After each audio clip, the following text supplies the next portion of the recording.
नमस्कार मित्रों, आप सभी का स्वागत है CY एस्ट्रोलॉजर में। आज के इस वीडियो में हम चर्चा करते हैं इस जन्म कुंडली के ऊपर और इस जन्म कुंडली में हेल्थ से संबंधित विषयों के बारे में जानकारी लेंगे कि भाई जातक के जो योग हैं कुंडली में वो हेल्थ पे कैसे बन रहे हैं, किस तरह के योग जो हैं उससे हमें चिंतित हो सकते हैं, क्या हमें पीड़ाएं आ सकती है।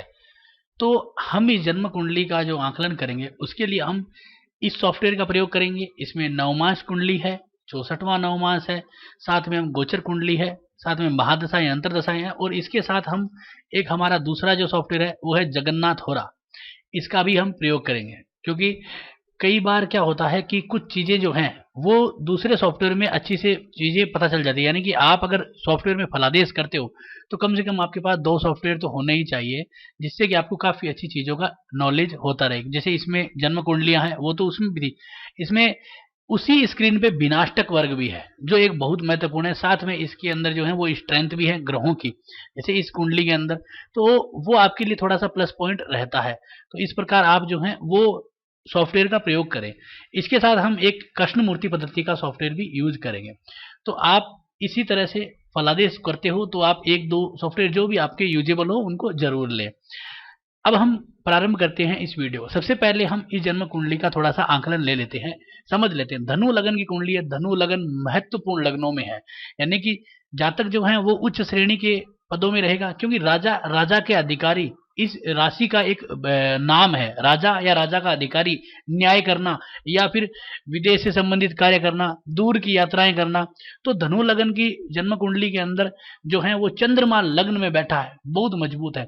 चंद्रमा मूला नक्षत्र में है। मूला जो नक्षत्र है वो आपके केतु देवता का है और केतु देवता यहीं पे पास में बैठे हैं। दोनों के दोनों मूला नक्षत्र में, यानी कि दोनों का ग्रहण योग बनता है। तो ये तो एक माइनस पॉइंट हो जाता है कि भाई चंद्र ग्रहण योग लगन में बन गया। परंतु इस जन्म कुंडली में अगर हम देखेंगे तो क्या चंद्रमा और केतु के ऊपर कोई शुभ ग्रह की दृष्टि है इस जन्म कुंडली के? वो यहाँ पे देखने से पता चलेगा कि यहाँ पे जो गुरु है, जन्म कुंडली का लग्नेश गुरु पंचम घर में बैठा है और आपके यहाँ पे मेष राशि में बैठा है, जिसकी दृष्टि है आपके चंद्र और केतु के ऊपर। इसका तात्पर्य होता है और इस भाव के ऊपर कि इस ग्रहण योग को वो जो है वो पूर्ण रूप से फलित होने नहीं देगा, यानी कि आपको इस ग्रहण योग की पीड़ा होने नहीं देगा। तो आपको ये लाभ हुआ। परंतु ये ग्रहण योग नक्षत्रों के हिसाब से बन चुका है, तो ये कभी ना कभी तकलीफ देगा ही देगा जातक को। परंतु ग्रहण योग जब शुभ ग्रहों से दृष्ट हो तो जातक को अचानक धन प्राप्तियां और कई सारी अपॉर्चुनिटियां भी दे देता है। तो ये एक इसका प्लस पॉइंट है। इसके ठीक सामने जो ग्रह बैठे हैं, यानी कि यहाँ पे आपके सामने बुध बैठा है, सूर्य बैठा है, राहु बैठा है और शुक्र बैठा है, और ये आपके 7वें घर में है। इस जन्म कुंडली में एक बहुत बड़ा काल सर्प दोष भी बनता है। परंतु राहु 9 डिग्री का है और सूर्य 9.42 डिग्री का है। इसका तात्पर्य है कि राहु जो है उसकी परिधि से सूर्य बाहर निकल चुका, तो काल सर्प दोष को तो यहाँ पे भंग कर दिया है सूर्य ने।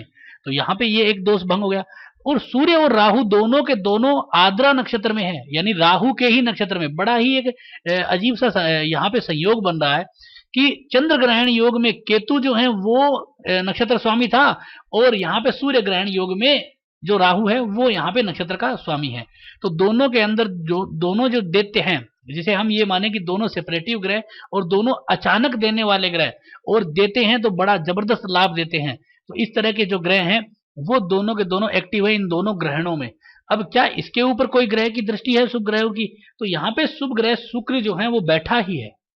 शुक्र जन्म कुंडली का शुभ ग्रह तो नहीं है, परंतु शुक्र जो है वो नरसिंह शुभ ग्रह है और सप्तम भाव के अंदर शुक्र जो है वो वैसे ही भी मजबूत हो जाता है और जन्म कुंडली में लाभ घर का मालिक है, यानी 11वें घर का मालिक है। तो 7वां घर 11वें से जुड़ेगा तो जातक बहुत अच्छा लाभ ले लेगा। लेकिन हेल्थ की दृष्टि से ये शुक्र यहाँ पे जन्म कुंडली के लिए शुभ नहीं है, 6ठे घर का भी मालिक है और एक यहाँ पे क्या हो जाता है कि मारक भाव में बैठ गया। तो यहाँ पे थोड़ा सा माइनस पॉइंट तो जरूर बनता है। परंतु जन्म कुंडली के अंदर अगर हम काम धंधे के क्षेत्र में या पढ़ाई के क्षेत्र में देखेंगे या फिर मैनेजमेंट के क्षेत्र में देखेंगे तो जातक मैनेजमेंट में काम करेगा बहुत अच्छी जगह पे, क्योंकि और व्यवसायिक तौर की नौकरी करेगा, यानी कि या तो मैनेजर होगा या खुद का व्यवसाय होगा जातक का। ये इसके लिए बहुत लाभदायक है, क्योंकि बुध जन्म कुंडली का एक शुभ ग्रह है बुध, क्योंकि दशमेश है और दशमेश कर्म है, कर्म तो शुभ होगा ही होगा। तो दशमेश जो आपका बुध है वो इस ग्रहण के साथ में बैठा है, तो इसका फर्क पड़ना है। फिर आपको ये देखना है कि भाई इन दोनों के ऊपर कोई शुभ ग्रह की दृष्टि है, तो चंद्रमा जन्म कुंडली का अष्टमेश है, इसकी दृष्टि है, तो ये हमें शुभ नहीं है। परंतु शनि की दृष्टि है, गुरु की है, मंगल की है, इनमें से किसी की दृष्टि नहीं है। तो इस ग्रहण योग पे दृष्टि तो किसी की नहीं आ रही, यानी कि मारक भाव में, यानी कि हेल्थ के अगर हम पॉइंट ऑफ व्यू से देखें तो सप्तम भाव में जो ग्रहण योग बन रहा है इसको कोई काट नहीं रहा है, यानी कि इसकी हमें जातक को पीड़ा भोगनी पड़ सकती है आगे भविष्य में जब भी राहु की दशा आएगी। तो अब राहु की दशा आ गई है तो ये ग्रहण योग थोड़ा सा एक्टिव हो चुका है। अब राहु में जब सूर्य आएगा तो ज्यादा पीड़ा होने के योग बनेंगे, तो यहाँ पे ये योग बनेंगे। अब तो हमने जब इतना देख लिया तो अब हमें इसे थोड़ा सा नवमांश में भी देखना पड़ेगा। जैसे ही हमने देखा कि चंद्र केतु का ग्रहण योग था, चंद्रमा जन्म कुंडली का एक अशुभ ग्रह लगन में बैठा था तो बीमारी के योग दे रहा था, परंतु चंद्रमा नवमांश कुंडली में 10वें घर में उच्च का भी हो रहा है और साथ के अंदर जो है वो बहुत ज्यादा मजबूत होकर 10वें घर में बैठ गया है। तो ये एक प्लस पॉइंट है कि जातक जो है वो अपने कार्य क्षेत्र में बहुत अधिक लाभ लेगा। और ये चंद्रमा यहाँ पे जो केतु के साथ ग्रहण में था वो कहीं ना कहीं यहाँ पे शुभ हो जाता है। दूसरा ये जो गुरु है ये यहाँ पे जो है वो बैठा है आपके मेष राशि में, यानी मंगल की राशि में। मंगल इसका जो है ये कह सकते हैं कि मंगल इसको चलाने वाला ग्रह है। और वैसा का वैसा नवमांश कुंडली में वृश्चिक राशि में बैठा है, बुध के साथ बैठा है और वृश्चिक राशि का भी मालिक मंगल है, यानी कि दोनों का जो मालिक है वो मंगल है, यानी कि इसका नवमांश पति मंगल है। और मंगल जो है वो जन्म कुंडली के अंदर मजबूत हो रहा है क्योंकि वो भाग्य भाव में स्वराशि का हो रहा है और यहाँ पे मंगल छठे घर में बैठा है। और छठे घर के अंदर मंगल तो वैसे भी लाभदायक होता है और अपनी राशि से एक घर पीछे बैठा है और अपनी राशि को देख रहा है, तो महत्वपूर्ण परिणाम देने के योग में आ जाता है। और साथ में रोहिणी नक्षत्र में यानी चंद्रमा के नक्षत्र में, और चंद्रमा जो है वो जन्म कुंडली का अष्टमेश है, यानी अचानक धन प्राप्तियों के योग में आ गया है, परंतु 6, 8 और 12 से भी जुड़ गया है, यानी कि मंगल यहाँ पे हेल्थ डिजीजेस भी देता है। परंतु भाई जातक के जीवन के अंदर जब धन की बात आएगी, काम क्षेत्र में बात आएगी, पैसों की बात आएगी, तो जातक को अचानक धन प्राप्तियां और पैसे भी बहुत अधिक देगा मंगल, क्योंकि नवमांश में मजबूत हो रहा है। इसके बाद आपको ये देखना है कि भाई जन्म कुंडली का शनि यहाँ पे जन्म कुंडली के अंदर तीसरे घर का मालिक, और तीसरे घर में जातक का कम्युनिकेशन बहुत बढ़िया होता है, जातक की यात्राएं होती है, जातक बार बार ट्रांसफर करता है नौकरी में और अच्छे धन प्राप्तियां और अच्छा प्रमोशन लेके ही आगे जाता है। ये शनि मजबूत है राहु के नक्षत्र में, शतभिषा नक्षत्र में, तो ये तीसरा घर जो है वो कहीं ना कहीं 7वें घर से जुड़ता है, यानी कि तीसरा जो कम्युनिकेशन है वो 7वें व्यापार से जुड़ता है। तो व्यापारिक कम्युनिकेशन जातक का इतना बढ़िया हो जाता है कि जातक ये माने कि बड़े बड़े व्यापार में मैनेजर या फिर बहुत बड़े लेवल के जो डिसीजन लेने वाला और बड़े लेवल के कार्य करने वाला व्यक्ति बनता है। और इसके पश्चात अगर हम देखते हैं इसी राहु को नवांश कुंडली में और शनि को भी नवांश कुंडली में, तो राहु नवांश कुंडली में भी ग्रहण योग बना रहा है, परंतु धनु राशि में 5वें घर में है। तो 5वें घर में वैसे शुभ भी है और धनु राशि है, धनु राशि लग्न की राशि है और धनु राशि एक मजबूत राशि है, तो इसके अंदर राहु कोई बुरा नहीं है, अच्छा परिणाम देगा। शनि जो है यहाँ पे नवमांश में जो है वो स्वराशि का हो रहा है और छठे घर में हो रहा है, जो नौकरी देता है, परमानेंट नौकरी देता है, यानी जातक नौकरी के क्षेत्र में बहुत अधिक लाभ करेगा।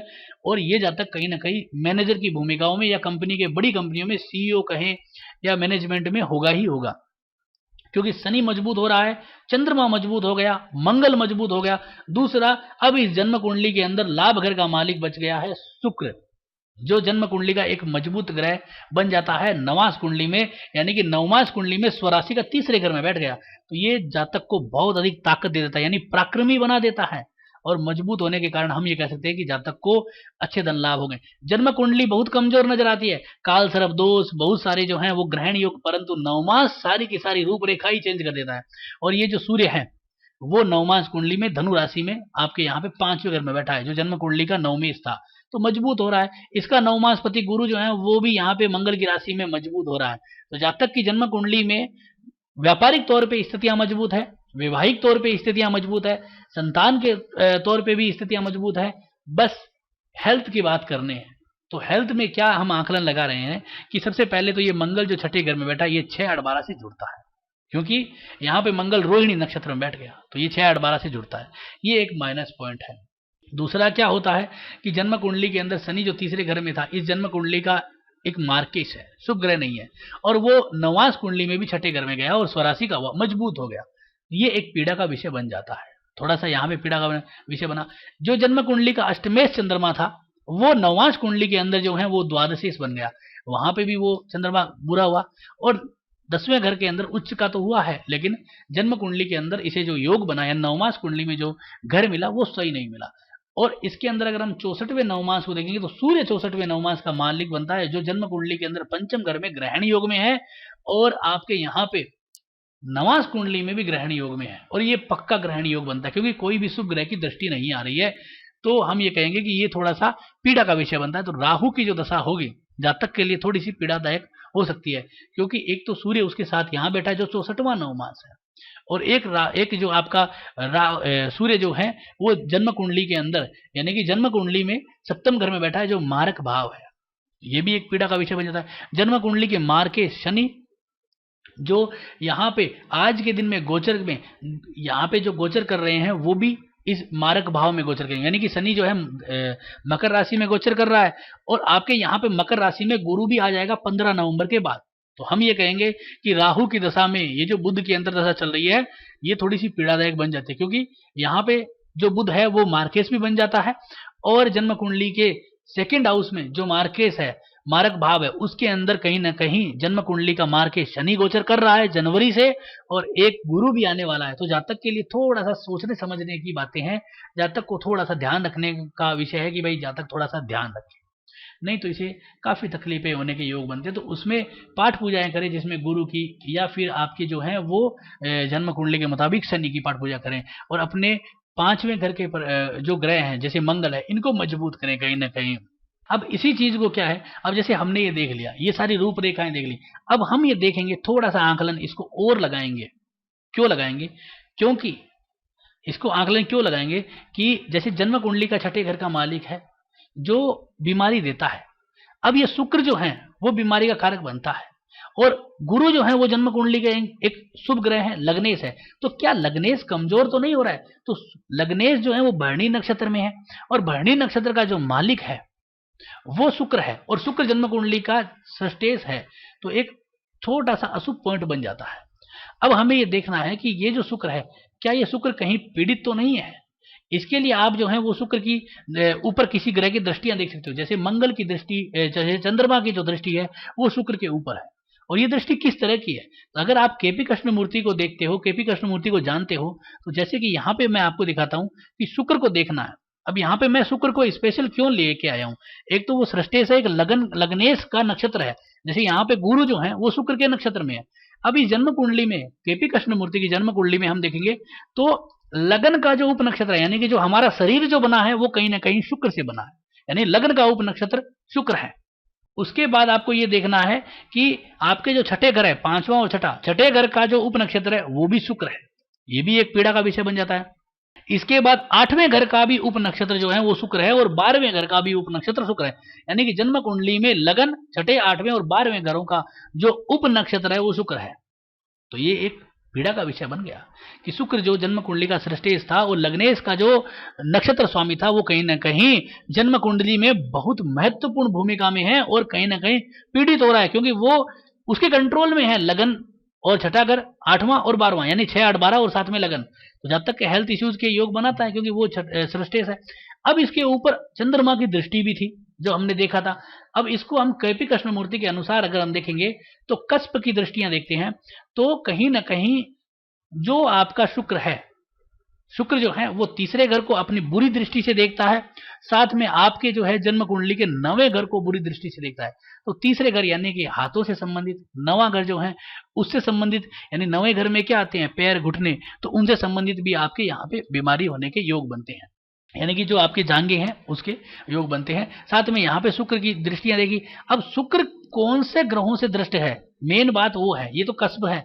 अब यहाँ पे आपको ये देखना है कि शुक्र जो है वो चंद्रमा से, यानी कि हम यहाँ पे देखेंगे तो चंद्रमा से शुक्र जो है वो 177, ये तो बहुत ही ज्यादा, मतलब ये मानो कि 180 डिग्री की जो दृष्टि होती है वो बहुत बुरी होती है।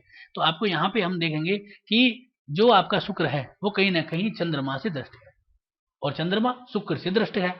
दोनों को देखो, यहाँ पे शुक्र चंद्रमा और यहाँ पे शुक्र और ये चंद्रमा, तो दोनों के दोनों अपोजिशन और भयंकर दृष्टि से, यानी 180 डिग्री की दृष्टि से जो दृष्ट है। इसका मतलब है कि ये थोड़ा सा यहाँ पे जो है वो आपको तकलीफदायक सिद्ध हो सकता है, आपको यहाँ पे बुरे परिणाम मिल सकते हैं, क्योंकि हमारी जो जन्म कुंडली है, क्योंकि हमने जो केपी कृष्णमूर्ति के अनुकूल दिया है। देखिए, जब हम कोई आंकलन लगाते हैं तो दोनों तरीकों से आंकलन लगाना चाहिए जिससे कि हमें फायदा हो। अब हमने राहु की दशा पे थोड़ा सा फोकस करना है।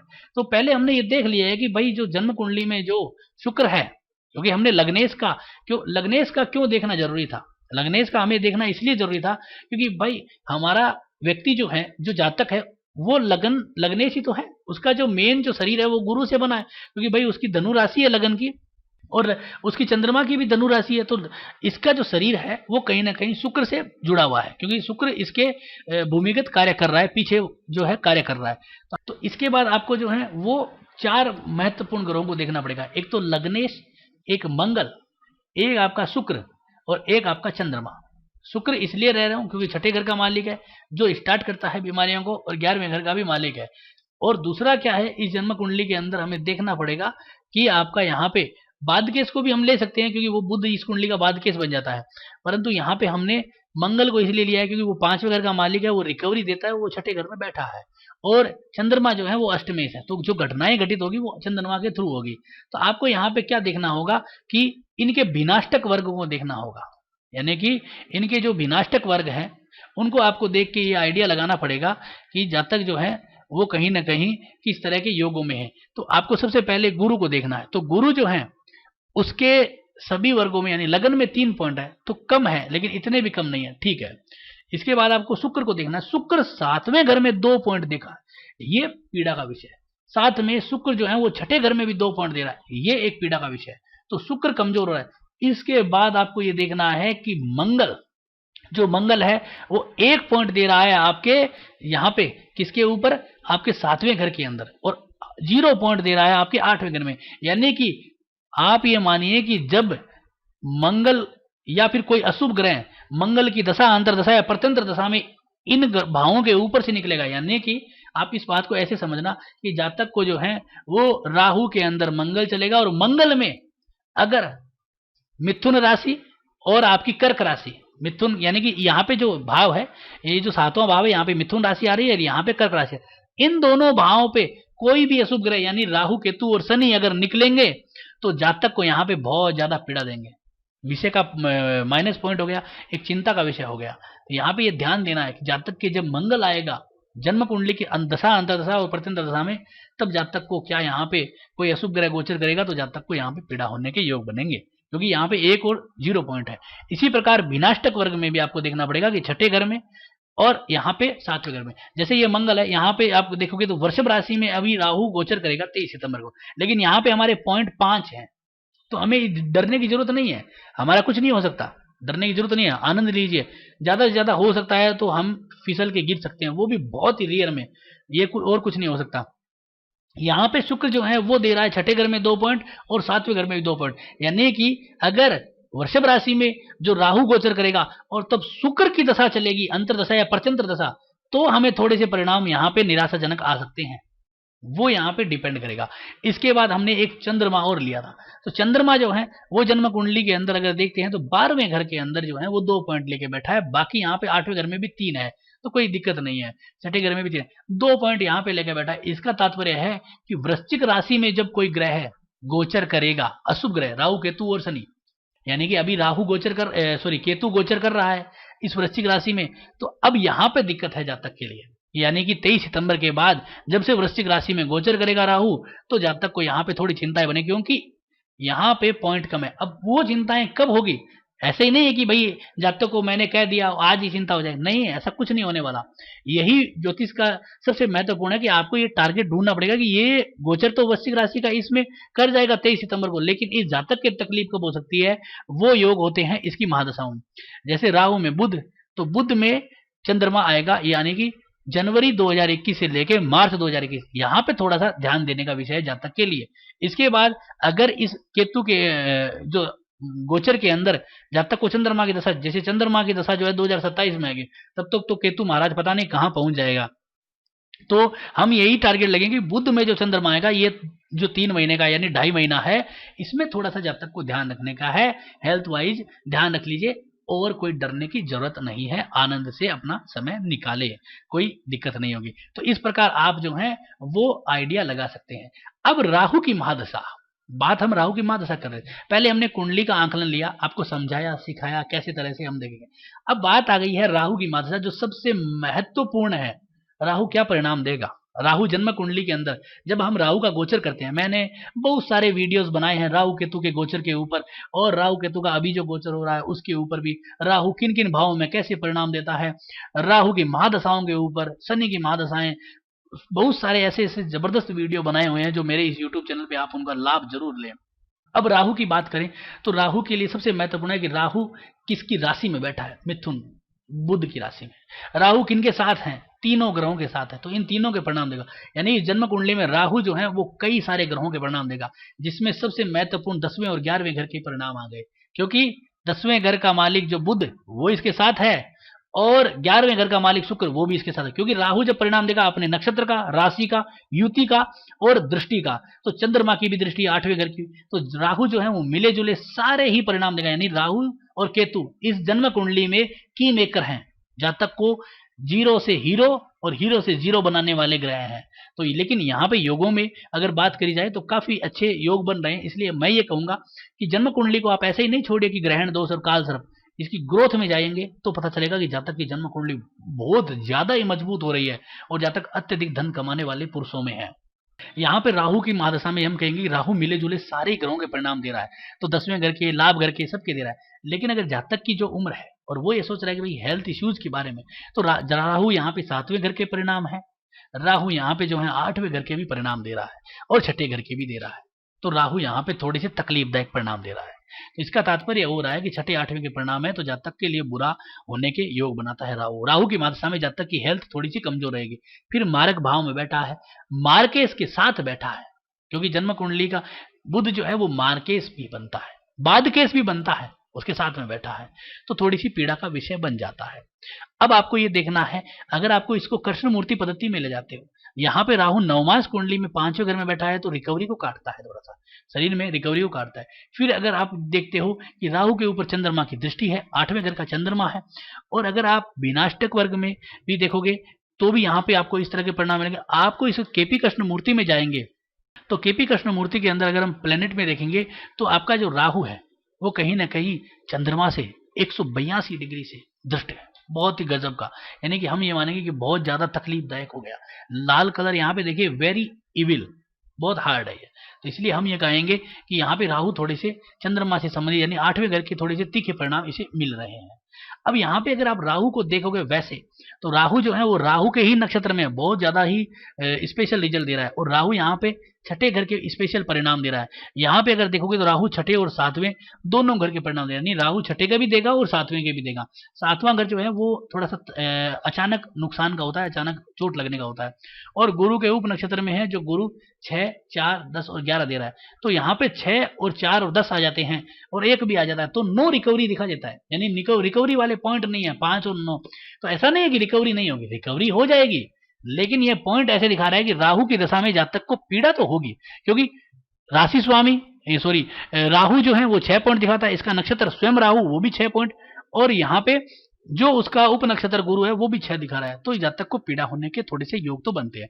अगर आप इसके कोऑर्डिनेटर्स देखोगे तो राहु 6, 8, 12 दिखा रहा है, यहाँ 6, 8, 12 है, और यहाँ पे 1 और 4 है। इसका मतलब राहु पीड़ित बहुत ज्यादा है, और बहुत ज्यादा पीड़ित होने से जातक को परेशानी होएगी ही होएगी। इसलिए राहु के लिए जातक क्या करें, उपाय क्या करें? भगवान शिव जी के मंदिर जाएं, शिवलिंग को जल चढ़ाएं, जल में दूध, दही और स्टील के लोटे में डाल के चढ़ाएं, साथ में घी या शहद वो भी चढ़ाएं, पंचामृत जैसा बना के चढ़ाएं। साथ में जो है वो भगवान वराह भगवान की पूजा करें, वराह देवता की पूजा करें, राहु यंत्र को स्थापित करें, चांदी का राहु यंत्र बनाएं, और उसका वजन जो है कम से कम 20-22 ग्राम होना ही चाहिए, और गले में धारण करें। या फिर वो भारी लगता है, नहीं धारण करने की इच्छा होती है, तो हाथ में एक चांदी का कड़ा भी धारण कर सकते हैं, जो भी एक लाभदायक होता है। वराह देव की पूजा करें, और जो गली के आवारा कुत्ते होते हैं, कौवे हैं, उनको आप तेल के बने हुए पराठे, पूड़ियाँ, ये सब खिलाने से बड़े ही लाभ होते हैं। साथ में राहु से संबंधित जो व्यक्ति होते हैं उनका सहयोग करने से भी राहु के जो पाठ पूजा होती है लाभ होता है। भगवान भैरव की पूजा करने से भी लाभ है, हनुमान जी की पूजा करने से भी लाभ है, और राहु के जो बीज मंत्र हैं उनका जाप करने से, विधिवत जाप करने से लाभ है, या आप नहीं करते हो तो किसी योग्य पंडित से कराने से भी लाभ होता है।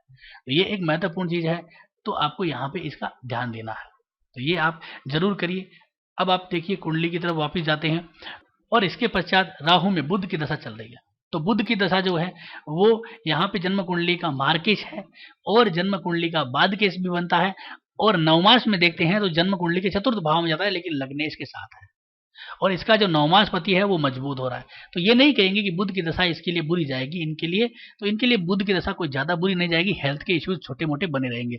आगे आने वाले समय में केतु की दशा आएगी। केतु थोड़ा सा जन्म कुंडली में तकलीफदायक है, यहाँ पे भी तीसरे राशि यानी मिथुन राशि के अंदर 11वें घर में है, तो केतु से संबंधित थोड़ी सी पीड़ा है, थोड़ा ध्यान दे तो उसके अंदर लाभ रहेगा। केतु मूला नक्षत्र में स्व नक्षत्र का है, तो यहाँ पे ध्यान देने वाला है, और 8वें घर के मालिक के साथ बैठा है। हाँ, केतु के ऊपर दृष्टि है गुरु की, चिंता की विषय नहीं है, परंतु फिर भी जातक को यहाँ पे केतु के में बुध से ज्यादा ध्यान देने वाला समय ये रहेगा। उसके बाद शुक्र की दशा आएगी, तो शुक्र पे थोड़ा सा ध्यान देने का ज्यादा अभिप्राय है। शुक्र के बाद सूर्य जो 64वां नवमास है 2026 तक, इस पे ज्यादा ध्यान देना है। यानी कि जो आने वाली दशाएं हैं ये सारी की सारी जो गड़बड़ है, इसमें सिर्फ एक मंगल ऐसा दशा है जो थोड़ा सा इसके लिए फायदेमंद और रिकवरी लायक होगी। बाकी ये दशाएं जो है वो कोई ज्यादा बुरी नहीं है कि इनमें कोई भयंकर जीव हानि हो जाए, ऐसा नहीं होगा। लेकिन ये पीड़ाएं वाली दशाएं, इनमें जातक को जो है वो हेल्थ वाइज छोटी मोटी और कई सारी पीड़ाएं होती रही, क्योंकि वो सारे ग्रह 6, 8वें से जुड़े हुए हैं, तो छोटी छोटी सर्दी जुकाम भी बड़े बन जाएंगे। तो इस तरह की जो पीड़ाएं हैं वो जातक को ज्यादा से ज्यादा रहेगी। और गुरु से संबंधित जैसे शुगर हो जाना और मोटापा बढ़ना, आलस आना, काम करने की इच्छा ही नहीं रहना, राहु जो है वो मन में भ्रम पैदा करना, मानसिक तनाव उत्पन्न करना, जातक को जो है वो गलत गलत सपने आना, जातक को मौत का भय हो जाना, डर लग जाना, या फिर डिप्रेशन, तनाव, एंजाइटी, इस तरह की प्रॉब्लमें राहु पैदा करता है। तो आप जो है इन सब के लिए पाठ पूजाएं करें तो आपको लाभ रहेगा। जन्म कुंडली के जो योग थे इनको सबको संज्ञान में लिया। ऐसे बहुत सारे योग और भी होते हैं जो हम यूज करते हैं, परंतु क्या होता है कि उन योगों के बारे में आपको पता नहीं हो। जैसे अष्टम हमसा है, उसको भी देखना पड़ता है, 22वां दृष्टिकांड है, वो भी है।